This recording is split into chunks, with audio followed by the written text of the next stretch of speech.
Selamat berjumpa kembali Bapak Ibu, Saudara-saudari umat beriman terkasih dalam Tuhan. Salam sehat berlimpah berkat. Hari Kamis tanggal 10 April 2025, saya mengajak kita sekalian merenungkan kutipan Injil Yohanes bab 8 ayat 51 sampai 59. Kita mendengarkan sabda Tuhan. Dalam nama Bapa dan Putra dan Roh Kudus. Amin. Sekali peristiwa, Yesus berkata kepada orang-orang Yahudi, "Aku berkata kepadamu sungguh, barang siapa menuruti firman-Ku, ia tidak akan mengalami maut sampai selama-lamanya." Kata orang Yahudi kepada Yesus, "Sekarang kami tahu bahwa engkau kerasukan setan.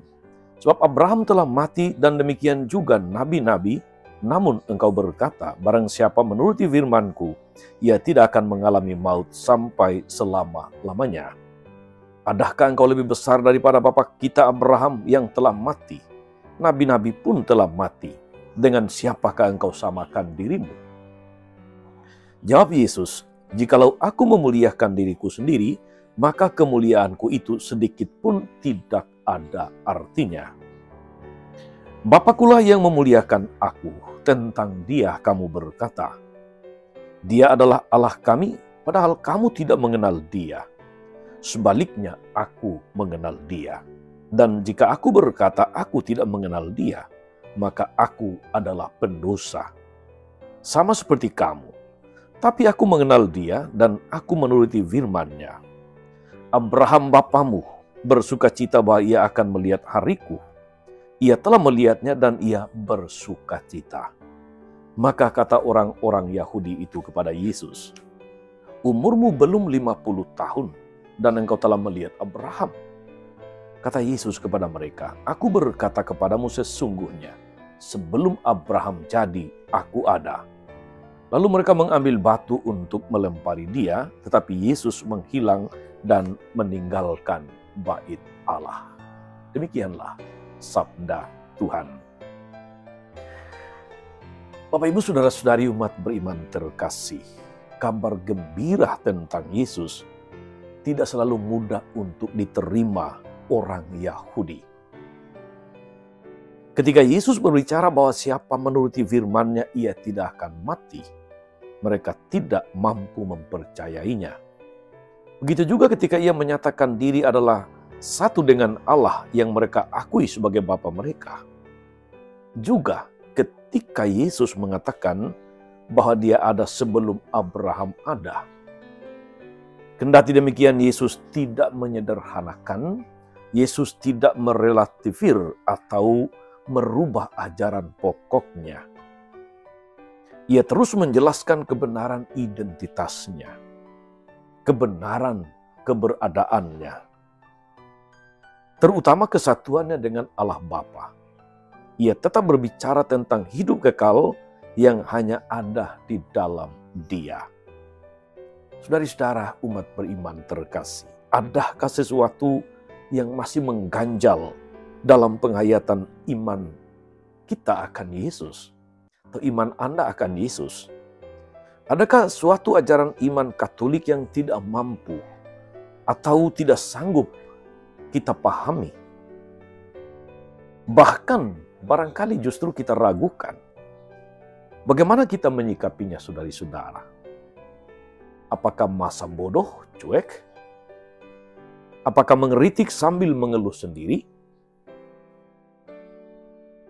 Atau dengan rendah hati mencari bimbingan Roh Kudus dan berdialog dengan berkonsultasi, bertukar pikiran dengan mereka yang bisa menjadi narasumber, para imam, para pewarta iman, para ahli dalam bidangnya.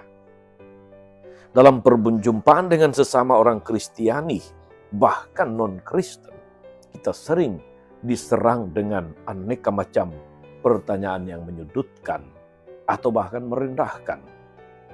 Baptisan kita tidak sahlah, menyembah berhala, menyembah patunglah. Kemudian menyangkut peranan atau otoritas paus, banyak didiskusikan di media sosial. tentang mengaku dosa kepada imam, kenapa tidak langsung kepada Allah dan sebagainya. Bisakah kita mempertanggungjawabkan iman kita?